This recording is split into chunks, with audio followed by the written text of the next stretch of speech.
Judges chapter 11. Jephthah, the Gileadite, was a mighty warrior. His father was Gilead. His mother was a prostitute. Gilead's wife also bore him sons, and when they were grown up, they drove Jephthah away. "You are not going to get any inheritance in our family," they said, "because you are the son of another woman." So Jephthah fled from his brothers and settled in the land of Tob, where a gang of scoundrels gathered around him and followed him. Some time later, when the Ammonites were fighting against Israel, the elders of Gilead went to get Jephthah from the land of Tob. "Come," they said, "be our commander, so we can fight the Ammonites." Jephthah said to them, "Didn't you hate me and drive me from my father's house? Why do you come to me now when you are in trouble?" The elders of Gilead said to him, "Nevertheless, we are turning to you now. Come with us to fight the Ammonites, and you will be head over all of us who live in Gilead." Jephthah answered, "Suppose you take me back to fight the Ammonites, and the Lord gives them to me. Will I really be your head?" The elders of Gilead replied, "The Lord is our witness. We will certainly do as you say." So Jephthah went with the elders of Gilead, and the people made him head and commander over them. And he repeated all his words before the Lord in Mizpah. Then Jephthah sent messengers to the Ammonite king with the question, "What do you have against me that you have attacked my country?" The king of the Ammonites answered Jephthah's messengers, "When Israel came up out of Egypt, they took away my land from the Arnon to the Jabbok, all the way to the Jordan. Now give it back peaceably." Jephthah sent messengers back to the Ammonite king, saying, "This is what Jephthah says. Israel did not take the land of Moab or the land of the Ammonites. But when they came up out of Egypt, Israel went through the wilderness to the Red Sea and on to Kadesh. Then Israel sent messengers to the king of Edom, saying, 'Give us permission to go through your country.' But the king of Edom would not listen. They sent also to the king of Moab, and he refused. So Israel stayed at Kadesh. Next they traveled through the wilderness, skirted the lands of Edom and Moab, passed along the eastern side of the country of Moab, and camped on the other side of the Arnon. They did not enter the territory of Moab, for the Arnon was its border. Then Israel sent messengers to Sihon, king of the Amorites, who ruled in Heshbon, and said to him, 'Let us pass through your country to our own place.' Sihon, however, did not trust Israel to pass through his territory. He mustered all his troops and encamped at Jahaz and fought with Israel. Then the Lord, the God of Israel, gave Sihon and his whole army into Israel's hand, and they defeated them. Israel took over all the land of the Amorites who lived in that country, capturing all of it from the Arnon to the Jabbok and from the desert to the Jordan. Now since the Lord, the God of Israel, has driven the Amorites out before his people, Israel, what right have you to take it over? Will you not take what your god Chemosh gives you? Likewise, whatever the Lord our God has given us, we will possess.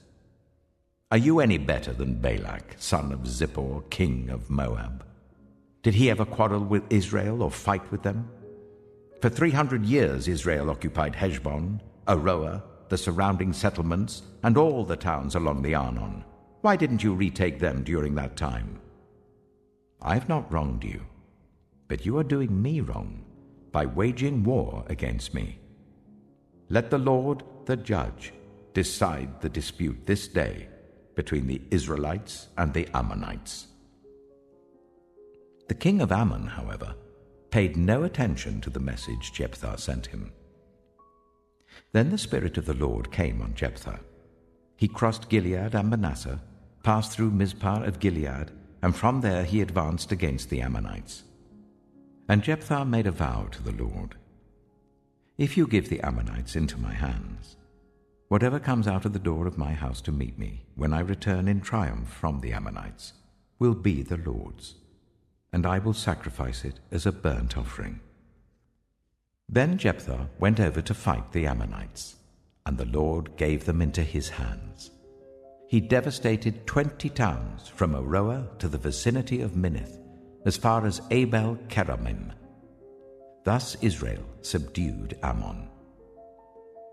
When Jephthah returned to his home in Mizpah, who should come out to meet him but his daughter, dancing to the sound of tambourines? She was an only child. Except for her, he had neither son nor daughter. When he saw her, he tore his clothes and cried, "Oh no, my daughter! You have brought me down, and I am devastated. I have made a vow to the Lord that I cannot break." "My father," she replied, "you have given your word to the Lord. Do to me just as you promised, now that the Lord has avenged you of your enemies, the Ammonites. But grant me this one request," she said. "Give me 2 months to roam the hills and weep with my friends, because I will never marry." "You may go," he said. And he let her go for 2 months. She and her friends went into the hills and wept because she would never marry. After the 2 months, she returned to her father, and he did to her as he had vowed. And she was a virgin. From this comes the Israelite tradition that each year the young women of Israel go out for 4 days to commemorate the daughter of Jephthah the Gileadite. Judges chapter 12. The Ephraimite forces were called out, and they crossed over to Zaphon. They said to Jephthah, "Why did you go to fight the Ammonites without calling us to go with you? We're going to burn down your house over your head." Jephthah answered, "I and my people were engaged in a great struggle with the Ammonites, and although I called, you didn't save me out of their hands. When I saw that you wouldn't help, I took my life in my hands and crossed over to fight the Ammonites, and the Lord gave me victory over them. Now why have you come up today to fight me?" Jephthah then called together the men of Gilead and fought against Ephraim.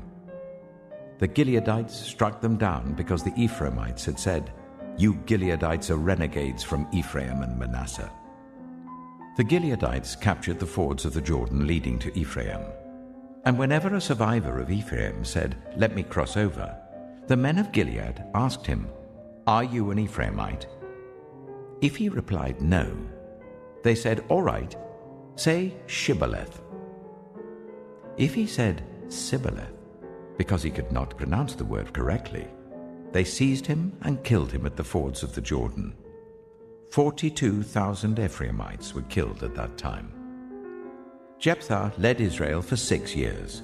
Then Jephthah the Gileadite died and was buried in a town in Gilead.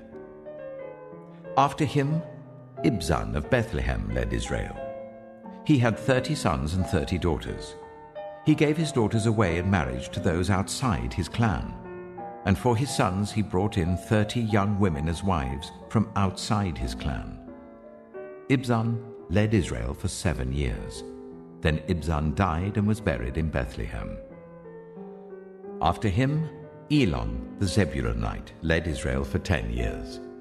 Then Elon died and was buried in Ajalon, in the land of Zebulun. After him, Abdon, son of Hillel, from Pirathon, led Israel. He had 40 sons and 30 grandsons who rode on 70 donkeys. He led Israel for 8 years. Then Abdon, son of Hillel, died and was buried at Pirathon in Ephraim, in the hill country of the Amalekites.